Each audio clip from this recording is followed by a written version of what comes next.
Everyone, myself Vedavati, Assistant Professor of Commerce, SSC College, Nagamangala.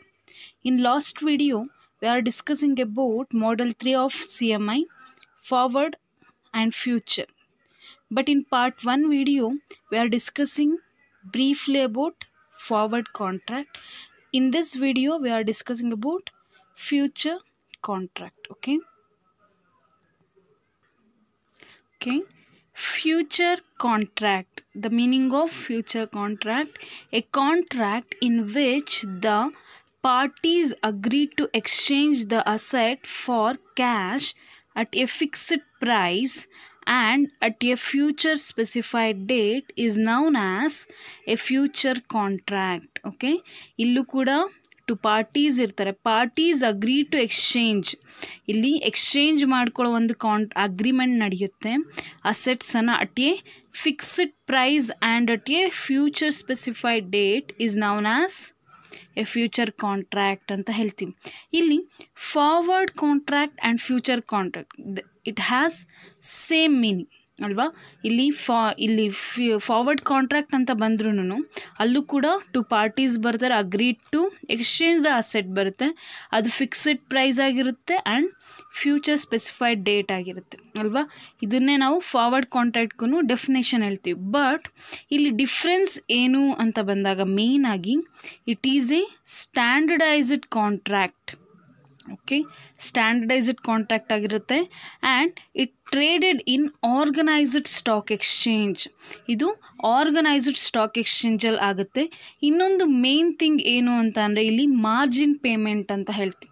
Okay, premium ಅಂತ ಹೇಳ್ತೀವಿ. Okay, ನೀವು ಹೇಗೆ ಒಂದು ಪ್ರಾಡಕ್ಟನ್ನು, ಇಫ್ ಎಕ್ಸಾಂಪಲ್ ಕಾರ್, ಓಕೆ, ಕಾರನ್ನು ನೀವು ಇನ್ಸ್ಟಾಲ್ಮೆಂಟಲ್ಲಿ ತೊಗೊತೀರಾ ಅಂತ ಒಂದು ಅಗ್ರಿಮೆಂಟ್ ಆದರೆ ನೀವಲ್ಲಿ ಡೌನ್ ಪೇಮೆಂಟ್ ಅಂತ ಪೇ ಮಾಡ್ತೀರ ಅಲ್ವಾ. ಹಾಗೆ ಈ ಫ್ಯೂಚರ್ ಕಾಂಟ್ರಾಕ್ಟಲ್ಲಿ ಒಂದು ಕ್ಲಿಯರಿಂಗ್ ಹೌಸ್ ಅಂತ ಬರುತ್ತೆ. ಓಕೆ, ಆ ಕ್ಲಿಯರಿಂಗ್ ಹೌಸಿಗೆ ನೀವು ಮಾರ್ಜಿನ್ ಅಮೌಂಟ್ ಅಥವಾ ಪ್ರೀಮಿಯಮ್ ಅಮೌಂಟ್ ಅಂತ ಇಬ್ಬರು ಪಾರ್ಟೀಸ್ ಕೈಲೂ ಸಮ್ ಅಮೌಂಟ್ಸನ್ನು ಕಟ್ಕೊತಾರೆ. ಓಕೆ, ಅದು ಒಂದು ಡಿಫ್ರೆನ್ಸ್. ಅದಕ್ಕೆ ಇದನ್ನು standardised contract traded in exchange traded ಅಂತ ಹೇಳ್ತೀವಿ. ನಿಮಗೆ ಗೊತ್ತು, ಫ್ಯೂಚರ್ ಕಾಂಟ್ರಾಕ್ಟು ಟ್ರೇಡ್ ಆಗೋದು ಎಕ್ಸ್ಚೇಂಜ್ ಟ್ರೇಡೆಡ್ ಡಿರೈವೇಟಿವ್ ಮಾರ್ಕೆಟಲ್ಲಿ ಅಲ್ವಾ. ಸೊ ಅದಕ್ಕೆ ಇದು ಸ್ಟ್ಯಾಂಡರ್ಡೈಸ್ಡ್ ಆ್ಯಂಡ್ ಆರ್ಗನೈಸ್ಡ್ ಸ್ಟಾಕ್ ಎಕ್ಸ್ಚೇಂಜಲ್ಲಿ ಟ್ರೇಡ್ ಆಗುತ್ತೆ ಅಂತ ಹೇಳ್ತೀವಿ. Okay, in another meaning, futures are exchange traded contracts to sell or buy financial instruments or physical commodities for a future delivery at an agreed price. Okay, idu same meaning. Traded contracts to sell or buy a financial instruments or physical commodity for a future delivery at a agreed price.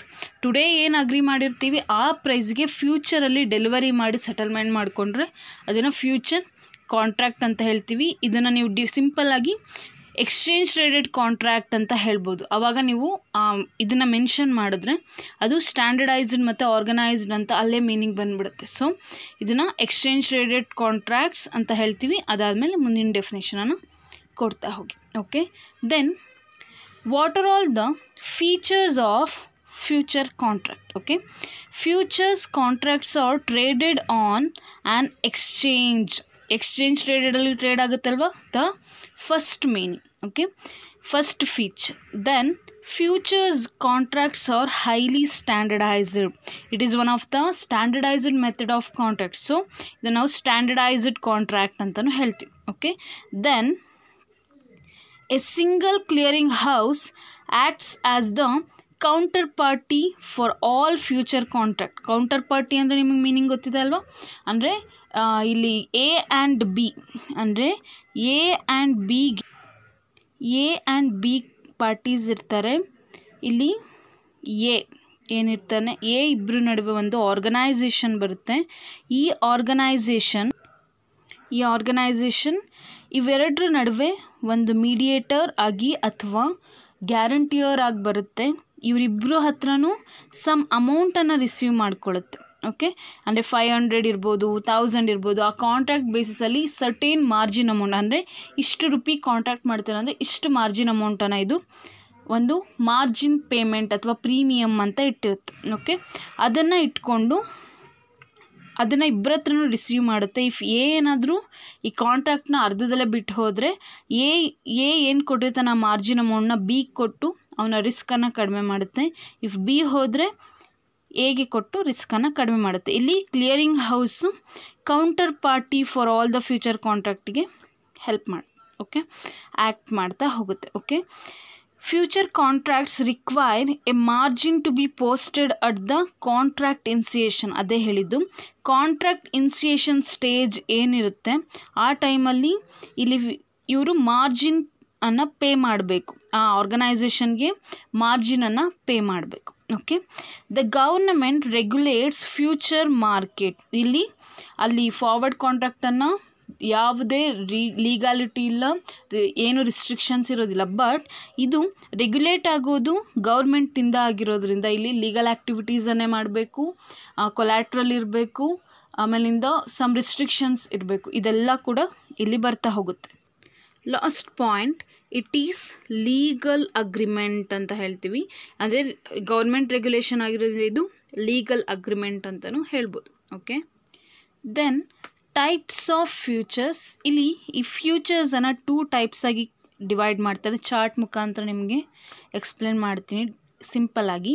ಈ futures commodity futures ಮತ್ತು financial future ಆಗಿ divide ಆಗುತ್ತೆ. First part ಈ commodity future ನಾವು ತಿಳ್ಕೊಳ್ಳೋಣ. Okay, commodity futures ಅಂದಾಗ agriculture, energy, metals, chemical and plastic, these things comes under commodity futures. ಹಾಗಿದ್ರೆ what are all that, ಅಂದರೆ ಅಗ್ರಿಕಲ್ಚರಲ್ಲಿ ಯಾವ್ದು ಬರುತ್ತೆ, ಎನರ್ಜಿಲಿ ಯಾವ್ದು ಬರುತ್ತೆ, ಯಾವ ಪ್ರಾಡಕ್ಟ್ಸ್ ಬರುತ್ತೆ ಅಂತ ನೋಡ್ತಾ ಹೋಗೋಣ. ಕಮಾಡಿಟಿ ಫ್ಯೂಚರ್ಸ್ ಅಂದಾಗ ಇನ್ ಅಗ್ರಿಕಲ್ಚರಲ್ಲಿ cotton, jute, coffee, oil seed, food grains, tea, sugar, wheat, ಈ ಐಟಮ್ಸ್ ಬರ್ತಾ ಹೋಗುತ್ತೆ. ಓಕೆ, ಎನರ್ಜಿ ಅಂದಾಗ ನಿಮ್ಗೆ ಗೊತ್ತಿರೋ ಹಾಗೆ oil, crude palm oil, heating oil, natural gas ಬರುತ್ತೆ. Okay, then metals include both precious and industrial bullion, copper, ಇದು ಕಾಣಿಸ್ತಿಲ್ಲ, ಇದು copper, silver, iron and steel, ಈ ಐಟಮ್ಸ್ ಮೆಟಲಲ್ಲಿ ಬರುತ್ತೆ. Then chemicals and plastic. Chemicals and plastic ಅಂದಾಗ some chemical, for example ಮೆಡಿಸಿನ್ಡ್ ಆಗಿರ್ಬೋದು, ಆಮೇಲಿಂದ ಸಮ್ ಅಂದರೆ ಕೆಮಿಸ್ಟ್ರಿ ಐಟಮ್ಸ್ ಏನಿರುತ್ತೆ, ಕೆಮಿಕಲ್ ಐಟಮ್ಸು, ಸಮ್ ಏನು ಯೂಸ್ಫುಲ್ ಥಿಂಗ್ಸ್ ಇದೆ ಆ ರೀತಿ ಪ್ರಾಡಕ್ಟ್ಸ್ ಏನಾದರೂ ಇರ್ಬೋದು ಕೆಮಿಕಲಲ್ಲಿ. ಆಮೇಲೆ ಸಮ್ ಪ್ಲಾಸ್ಟಿಕ್ ಕಮಾಡಿಟೀಸ್, ಇದೆಲ್ಲವೂ ಕೂಡ ಕಮಾಡಿಟಿ ಫ್ಯೂಚರ್ಸ್ ಅಂತ ಹೇಳ್ತೀವಿ. Agricultural, energy, metals and chemical and plastics. Okay, then second part ಅಂದರೆ ಸೆಕೆಂಡ್ ಟೈಪ್ ಬಂದು ಫಿನಾನ್ಷಿಯಲ್ ಫ್ಯೂಚರ್ಸ್. ಈ ಫಿನಾನ್ಷಿಯಲ್ ಫ್ಯೂಚರ್ಸಲ್ಲಿ ಅಗೇನ್ 4 ಟೈಪ್ಸ್ ಬರುತ್ತೆ. Stock futures, interest rate futures, foreign currency futures, stock index futures. Okay, then ಇಲ್ಲಿ ಇದನ್ನು ಒಂದೊಂದನ್ನೇ ಬ್ರೀಫಾಗಿ ನೋಡೋದಾದರೆ stock futures. Okay, most popular future contracts are related to the equity markets. They are also known as security futures. ಇಲ್ಲಿ stock ಅನ್ನೋ word ಇದೆ ಅಲ್ವಾ, ಈ ಸ್ಟಾಕ್ ಅಂದಾಗಲೇ ನಿಮಗೆ ಗೊತ್ತಾಗಬೇಕು. ಸ್ಟಾಕ್ ಅಂದರೆ ಮೇಯ್ನಾಗಿ ಕಾಮನ್ ಸ್ಟಾಕ್ ಅಂತ ಹೇಳ್ತೀವಿ, ಅಂದರೆ ಈಕ್ವಿಟಿ ಸ್ಟಾಕ್ ಅಂತ, ಆಯಿತಾ. ಇಲ್ಲಿ ಈಕ್ವಿಟಿ ಮಾರ್ಕೆಟ್ನಲ್ಲಿ ಈ ಸ್ಟಾಕ್ಸನ್ನು, ಈ ಫ್ಯೂಚರನ್ನು ಬಳಸ್ತಾ ಹೋಗ್ತೀವಿ. ಇದನ್ನು ನಾವು ಸೆಕ್ಯೂರಿಟಿ ಫ್ಯೂಚರ್ ಅಂತಲೂ ಕರಿತಾ ಹೋಗ್ತೀವಿ. ಇದು ಮೋಸ್ಟ್ ಪಾಪ್ಯುಲರ್ ಫ್ಯೂಚರ್ ಕಾಂಟ್ರಾಕ್ಟ್ ಅಂತಲೂ ಹೇಳ್ತಾರೆ. ಓಕೆ, ಇದು ರಿಲೇಟೆಡ್ ಟು ಈಕ್ವಿಟಿ ಮಾರ್ಕೆಟ್ ಆಗುತ್ತೆ. ಇದನ್ನು ಸೆಕ್ಯೂರಿಟಿ ಫ್ಯೂಚರ್ಸ್ ಅಂತಲೂ ಕರಿತೀವಿ. Then interest rate futures. Interest rate futures ಅಂತ ಬಂದಾಗ ಇಲ್ಲಿ these are the contracts return on fixed income securities or instrument. ಅಂದರೆ some instrument has fixed income, ಅಂದರೆ for example 5% debenture, 10% preference shares ಅಂತ ಕೇಳಿರ್ತೀವಿ ಅಲ್ವಾ. 10% ಪ್ರಿಫರೆನ್ಷಿಯಲ್ ಶೇರ್ ಅಂದರೆ ಇಯರ್ಲಿ ಒನ್ಸ್ ಅವನೇನು ಇನ್ವೆಸ್ಟ್ ಮಾಡಿರ್ತಾನೆ ಆ ಪ್ರಿಫರೆನ್ಸ್ ಶೇರ್ ಮೇಲೆ ಅದರ 10% ಅವನಿಗೆ ಡಿವಿಡೆಂಡ್ ಪೇ ಆಗಬೇಕು. ಹಾಗೆ 5% ಡಿಬೆಂಚರ್ ಅಂತ ಬಂದಾಗ ಅವನ ಶೇರ್ ಪ್ರಕಾರ ಅವನ ಇನ್ವೆಸ್ಟ್ಮೆಂಟ್ ಬೇಸಿಸಲ್ಲಿ ಅವನಿಗೆ 5% ಇಂಟ್ರೆಸ್ಟ್ ಪೇ ಆಗಬೇಕು. ಓಕೆ, ಇದನ್ನು ನಾವು ಇಂಟ್ರೆಸ್ಟ್ ರೇಟ್ ಫ್ಯೂಚರ್ಸ್ ಅಂತ ಹೇಳ್ತೀವಿ. ದೆನ್ ಫಾರಿನ್ ಕರೆನ್ಸಿ ಫ್ಯೂಚರ್ಸ್ ಆಯಿತಾ. ಫಾರಿನ್ ಕರೆನ್ಸಿ ಫ್ಯೂಚರ್ಸ್ ಅಂತ ಬಂದಾಗ ಇಲ್ಲಿ ಕರೆನ್ಸಿ ರಿಸ್ಕ್ ಏನಿರುತ್ತೆ ಅದನ್ನು ಕಂಟ್ರೋಲ್ ಮಾಡೋದು ಇಲ್ಲಿ ಮೇನ್. ಅಂದರೆ some countries including fixed rate of currency ಆಯಿತಾ. Some country adopt floating rate of interest system floating rate of currency ಸಿಸ್ಟಮನ್ನು ಇಟ್ಕೊಂಡಿರುತ್ತೆ. ಸೊ ಆ ಫ್ಲೋಟಿಂಗ್ ಮತ್ತು ಫಿಕ್ಸ್ಡ್ ಏನಿದೆ ಅದರ ರಿಸ್ಕನ್ನು ಕಂಟ್ರೋಲ್ ಮಾಡೋದಕ್ಕೆ ಈ ಫಾರಿನ್ ಕರೆನ್ಸಿ ಫ್ಯೂಚರ್ಸನ್ನು ಮಾಡ್ಕೊತೀವಿ. Okay, then stock index futures. Stock index futures are contract based on stock indexes ಆಯಿತಾ. ಇಲ್ಲಿ ಸ್ಟಾಕ್ ಇಂಡೆಕ್ಸಸ್ ಅಂತ ಬಂದಾಗ ಈ ಸ್ಟಾಕ್ ಇಂಡೆಕ್ಸಸ್ ಏನಿದೆ ಈ ಫ್ಯೂಚರ್ಸನ್ನು ನಾವು ಯಾವುದ್ರ ಮೇಲೆ ಮಾಡ್ತೀವಿ ಅಂತ ಅಂದರೆ ಈ ಸೆನ್ಸೆಕ್ಸ್ ಮತ್ತು ನಿಫ್ಟಿ. ಇದ್ರ ಬಗ್ಗೆ ಮೊದಲೇ ಹೇಳಿದ್ದೀನಿ. ಸೆನ್ಸೆಕ್ಸ್ ಅಂದರೆ BSEನಲ್ಲಿ ಯೂಸ್ ಮಾಡೋದು, ನಿಫ್ಟಿ ಅಂದರೆ NSEನಲ್ಲಿ ಯೂಸ್ ಮಾಡೋದು. ಓಕೆ, ಇವೆರಡನ್ನ ಇದನ್ನು ನಾವು ಸೂಚ್ಯಂಕ ಅಥವಾ ಇಂಡೆಕ್ಸ್ ಅಂತ ಹೇಳ್ತೀವಿ. ಇದನ್ನು ಬೇಸಾಗಿ ಇಟ್ಕೊಂಡು ಪ್ರೈಸಸ್ ಇನ್ಕ್ರೀಸ್ ಆರ್ ಡಿಕ್ರೀಸ್ ಆಗ್ತಾ ಹೋಗ್ತವೆ ಇನ್ ಕ್ಯಾಪಿಟಲ್ ಮಾರ್ಕೆಟ್ ಅಥವಾ ಸ್ಟಾಕ್ ಎಕ್ಸ್ಚೇಂಜಸಲ್ಲಿ. ಇದನ್ನು ನಾವು ಫ್ಯೂಚರ್ ಕಾಂಟ್ರಾಕ್ಟಲ್ಲಿ ಯೂಸ್ ಮಾಡ್ತಾ ಹೋಗ್ತೀವಿ. ಅದನ್ನು ನಾವು ಸ್ಟಾಕ್ ಇಂಡೆಕ್ಸ್ ಫ್ಯೂಚರ್ಸ್ ಅಂತ ಹೇಳ್ತೀವಿ. Okay, these are all types of futures. Then advantages of future contract opens the markets to investors. ಇನ್ವೆಸ್ಟರ್ಸ್ಗೋಸ್ಕರ ಮಾರ್ಕೆಟ್ ಓಪನ್ ಆಗುತ್ತೆ ಅಂತ ಅಂದಾಗ ಇಲ್ಲಿ ರಿಸ್ಕ್ ಟಾಲರೆಂಟ್ ಇನ್ವೆಸ್ಟರ್ಸ್ ಯಾರು ಇರ್ತಾರೆ ಅವರಿಗೋಸ್ಕರ ಈ ಮಾರ್ಕೆಟ್ ಇರುತ್ತೆ ಅಂತ ಹೇಳ್ತೀವಿ. Okay, stable margin requirements. Stable margin requirements ಅಂತ ಅಂದರೆ ನಾನು ಹೇಳಿದೆ, ಇವಾಗ ಮಾರ್ಜಿನ್ ಪೇ ಮಾಡ್ತೀವಿ ಅಂದರೆ ಇಷ್ಟ ಬಂದಂಗೆ ಆರ್ಗನೈಸೇಷನ್ ಮಾರ್ಜಿನ್ ಪೇಮೆಂಟನ್ನು ಇಡೋದಿಲ್ಲ. ಓಕೆ, ಅಲ್ಲಿ ಒಂದು ಸ್ಟೆಬಿಲಿಟಿ ಇರುತ್ತೆ. ಆ ಸ್ಟೆಬಿಲಿಟಿಯನ್ನು ಮೇಂಟೈನ್ ಮಾಡೋದು ಕೂಡ ಈ ಫ್ಯೂಚರ್ ಕಾಂಟ್ರಾಕ್ಟ್ನ ಒಂದು advantage. Okay, no time decay involvement. Time decay ಅಂದರೆ ಫಸ್ಟ್ ತಿಳ್ಕೊಳ್ಳಿ. ಟೈಮ್ ಡಿಕೆ ಅಂದರೆ ಒಂದು value of price some days ಆದಮೇಲೆ ಇನ್ಕ್ರೀಸ್ ಅಥವಾ ಡಿಕ್ರೀಸ್ ಆಗೋ ಚಾನ್ಸಸ್ ಇರುತ್ತೆ. ಹೀಗಾದಾಗ ಅಂದರೆ ಎಲ್ಲ ಪ್ರಾಡಕ್ಟ್ಸು ಆಗುತ್ತೆ, ಬಟ್ ತುಂಬ ಓವರಾಗಿ ಇನ್ಕ್ರೀಸ್ ಆಗೋದು, ತುಂಬ ಓವರಾಗಿ ಡಿಕ್ರೀಸ್ ಆಗೋ ಚಾನ್ಸಸ್ ಇರುತ್ತೆ. ಆವಾಗ ಯಾವುದಾದ್ರು ಒಂದು ಪಾರ್ಟಿ ಸಫರ್ ಮಾಡೋ ಚಾನ್ಸಸ್ ಇರುತ್ತೆ. ಸೊ ಇಲ್ಲಿ ಅಂದರೆ ಈ ಫ್ಯೂಚರ್ ಕಾಂಟ್ರಾಕ್ಟ್ಸಲ್ಲಿ ಆ ಸಿಚುವೇಶನ್ ಬರೋದಿಲ್ಲ. ಅಂದರೆ ಆಪ್ಷನ್ಸಲ್ಲಿ ಬರುತ್ತೆ. ಕಂಪೇರ್ ಟು ಆಪ್ಷನ್ ಇಲ್ಲಿ ಟೈಮ್ ಡಿಕೆ ಅನ್ನೋ ಕಾನ್ಸೆಪ್ಟ್ ಇರೋದಿಲ್ಲ. ಅದು ಒಂದು advantage. Then high liquidity. Okay, ಇಲ್ಲಿ ಆಲ್ರೆಡಿ ಬರ್ತೀನಿ. ಹೈ ಲಿಕ್ವಿಡಿಟಿ ಅಂತ ಬಂದಾಗ A ಆ್ಯಂಡ್ B ಪಾರ್ಟೀಸ್ ಇರ್ತಾರೆ ಅಂತ ಗೊತ್ತು. ಒಂದು ಫಾರ್ವರ್ಡ್ ಕಾಂಟ್ರಾಕ್ಟ್, ಇಲ್ಲಿ ಆರ್ಗನೈಸೇಷನ್ ಕೂಡ ಇರುತ್ತೆ. ಇಲ್ಲಿ ಮಾರ್ಜಿನ ಅಥವಾ ಪ್ರೀಮಿಯಮನ್ನು ಪೇ ಮಾಡಿದ್ದೀವಿ. ಇಫ್ ನನಗೆ ಈ ಮಾರ್ಜಿನ್ ಅಮೌಂಟ್ ಬಿಟ್ಟು ಹಾಕಿ ಮುಂದೆ ಲಾಸ್ ಆಗೋ ಚಾನ್ಸಸ್ ಇರುತ್ತೆ ಅಂತ ಈ B ಏನು ಮಾಡ್ತಾನೆ, ಈ ಕಾಂಟ್ರಾಕ್ಟನ್ನು ಇನ್ನೊಬ್ಬನಿಗೆ ಟ್ರಾನ್ಸ್ಫರ್ ಮಾಡಬಹುದು. ಅವನ್ನ C ಅಂತ ಇಟ್ಕೊಳ್ಳೋಣ, ಟ್ರಾನ್ಸ್ಫರ್ ಮಾಡ್ಬೋದು. ಇಫ್ Cಗೆ ಇಷ್ಟ ಇಲ್ಲ ಅಂದರೆ ಇನ್ನೊಬ್ಬನಿಗೆ. ಹಾಗೆ ಇಲ್ಲಿ ಲಿಕ್ವಿಡಿಟಿ ಈಸಿಯಾಗಿ ಅವನು ಈ ಕಾಂಟ್ರಾಕ್ಟಿಂದ ಮನಿಯನ್ನು ಕನ್ವರ್ಟ್ ಮಾಡ್ಕೊತ ಹೋಗ್ಬೋದು. ಓಕೆ, ಇದನ್ನು ಅದಕ್ಕೆ ಹೈ ಲಿಕ್ವಿಡಿಟಿ ಅಂತ ಹೇಳ್ತೀವಿ. Then simple pricing. Simple pricing ಅಂತ ಅಂದರೆ ಇದು ಪಬ್ಲಿಕ್ ಡೊಮೈನ್ ಆಗಿರೋದ್ರಿಂದ ನಮಗೆ ಪ್ರೈಸ್ನ ಫಿಕ್ಸ್ ಮಾಡೋದು ಕಷ್ಟ ಆಗೋದಿಲ್ಲ. ಅದಕ್ಕೆ ಇದನ್ನು ಸಿಂಪಲ್ ಪ್ರೈಸಿಂಗ್ ಅಂತ ಹೇಳ್ತೀವಿ. Then protection against price fluctuation. Price fluctuation ಏನಿದೆ ಆ ರಿಸ್ಕನ್ನು ನಾವು ಕಡಿಮೆ ಮಾಡ್ಕೊಳ್ಳೋದಕ್ಕೆ ಅಲ್ವಾ ಈ ಕಾಂಟ್ರಾಕ್ಟಿಗೆ ಬರೋದು. ಸೊ ಇದು ನಮ್ಮ ಪ್ರೈಸ್ ಫ್ಲಕ್ಚುಯೇಷನ್ ಏನಿದೆ ಅಲ್ಲಿಂದ ನಮ್ಮನ್ನು ಪ್ರೊಟೆಕ್ಟ್ ಮಾಡೋದಕ್ಕೆ ಹೆಲ್ಪ್ ಮಾಡುತ್ತೆ. These are all advantages of future contract. Last topic of future contract and model 3 topic is disadvantages of future contract.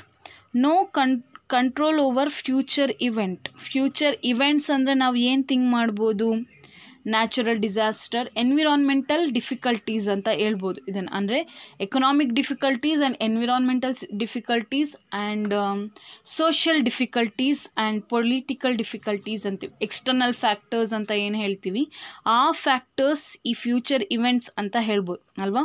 ಇದ್ರ ಮೇಲೆ ನಮ್ಮ ಕಂಟ್ರೋಲ್ ಇರೋದಿಲ್ಲ ಅಂದಾಗ ಇದನ್ನು ನಾವು ಮೇನ್ ಡಿಸ್ಅಡ್ವಾಂಟೇಜ್ ಆಗಿ ನೋಡ್ಬೋದು. ಓಕೆ, ದೆನ್ ಲಿವ್ರೇಜ್ ಇಶ್ಯೂಸ್ ಅಂತ ಅಂದರೆ ಲಿವ್ರೇಜ್ ಇಶ್ಯೂ ಅಂದಾಗ ಇಲ್ಲಿ ಯಾವುದ್ರ ಮೇಲೂ ನಾವು ಕಂಟ್ರೋಲನ್ನು ಇಟ್ಕೊಳ್ಳೋದಕ್ಕಾಗೋದಿಲ್ಲ. ಒಂದು ಕಾಂಟ್ರಾಕ್ಟ್ ಇನ್ನು capital market especially per minute ಏನು ಬೇಕಾದರೂ ಆಗೋ ಚಾನ್ಸ್ ಇರುತ್ತೆ. ಹೈ ಆಗ್ಬೋದು, ಡಿಕ್ರೀಸ್ ಆಗ್ಬೋದು, ಇಲ್ಲಾಂದರೆ ಎನಿ ಪ್ರಾಬ್ಲಮ್. ಅಂದರೆ ಪ್ರೈಸು ಅಟ್ ಎ ಟೈಮ್ ತುಂಬ ಜಾಸ್ತಿ ಸಿಗ್ಬೋದು ಅಥವಾ ಅಟ್ ಎ ಟೈಮ್ ತುಂಬ ಕಡಿಮೆ ಸಿಗ್ಬೋದು, ಇಲ್ಲ ತುಂಬ ಲಾಸ್ ಆಗ್ಬೋದು. ಈ ಇಶ್ಯೂಸ್ ಏನಿದೆ ಇದು ಲಿವ್ರೇಜ್ ಕಂಡೀಷನಲ್ಲಿ ಇರೋದಿಲ್ಲ. ಸೊ ಇದು ಒಂದು disadvantage. Future contract is standardised product and return for fixed amount and terms.